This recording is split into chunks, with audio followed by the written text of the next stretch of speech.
আসসালামু আলাইকুম। আজকে আলোচনা করব ক্লাস 5 থেকে ক্লাস 9 পর্যন্ত ম্যাথ বইয়ের যে ম্যাথগুলো আছে, সেগুলো থেকে জবের জন্য বা বিভিন্ন পরীক্ষায় কতগুলো কোশ্চেন কমন আসে। প্রথমত আমরা লাভ ক্ষতি নিয়ে আলোচনা করি। লাভ ক্ষতির কিন্তু অনেক ম্যাথ যেগুলো আছে, সেগুলো কিন্তু ক্লাস 5 এর বই থেকে আসে। যেরকম আমি যদি এইখানকার শতকরার লাভ ক্ষতিও এগুলো আলোচনা করি, সেগুলো কিন্তু অনেকগুলো ম্যাথ বই থেকে আসে। যেরকম ক্লাস 5 এর একটা ম্যাথের কথা আমি বলি যে একটি শার্ট 600 টাকায় ক্রয় করে 522 টাকায় বিক্রয় করলে শতকরা কত ক্ষতি হবে। এই ম্যাথটা, এই ধরনের ম্যাথগুলো কিন্তু ক্লাস 5 এ আছে।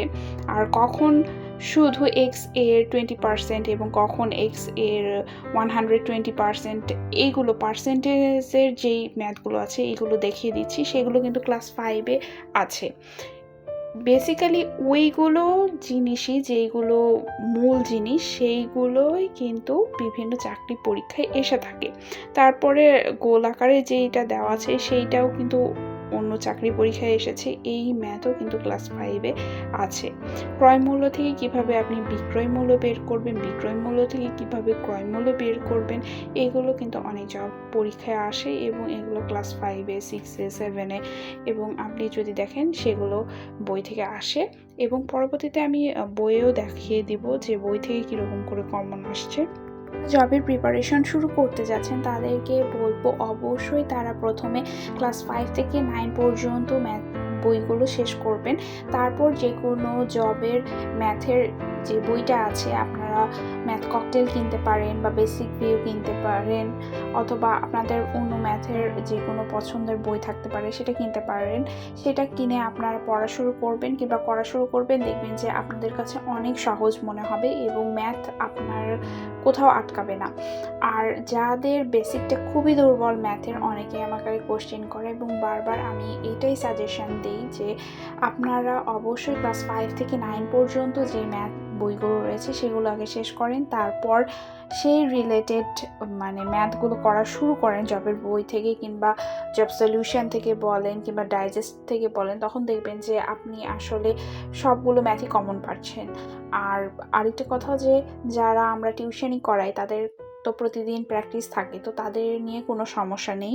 ম্যাথ কিন্তু অবশ্যই প্রতিদিন প্র্যাকটিস করতে হবে এবং আপনি যখন প্রতিদিন প্র্যাকটিস করবেন তখন দেখবেন যে আস্তে আস্তে আপনি ম্যাথ অনেক ভালো পারছেন এবং খুব সহজেই আপনি কিন্তু ম্যাথ করতে পারবেন। আমি তাদের কথা বলছি যারা কিন্তু ম্যাথে অনেক দুর্বল, এবং আপনি প্রতিদিন চেষ্টা করবেন 1 ঘন্টা করে ম্যাথ প্র্যাকটিস করা।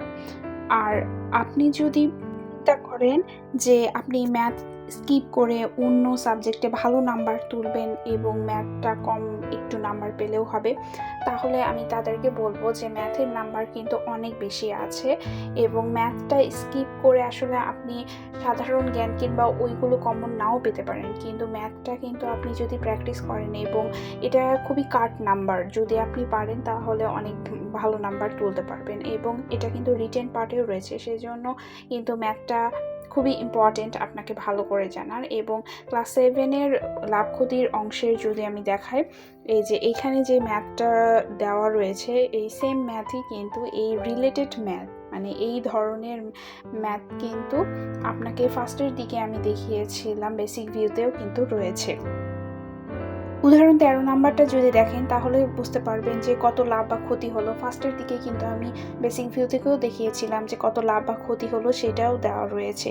এবং আমি সবসময় বলি যে এই ম্যাথগুলো সলভ করবেন, দেখবেন যে যেগুলো বিভিন্ন কোশ্চিন এক্সামে এসেছে সেইগুলো যে কতটা একই রকম, সেম টু সেম। বিশেষ করে 9 নাম্বার এই ম্যাথটা যদি আপনি দেখেন যে এই ম্যাথটা কতবার এসেছে বিভিন্ন চাকরি পরীক্ষায়।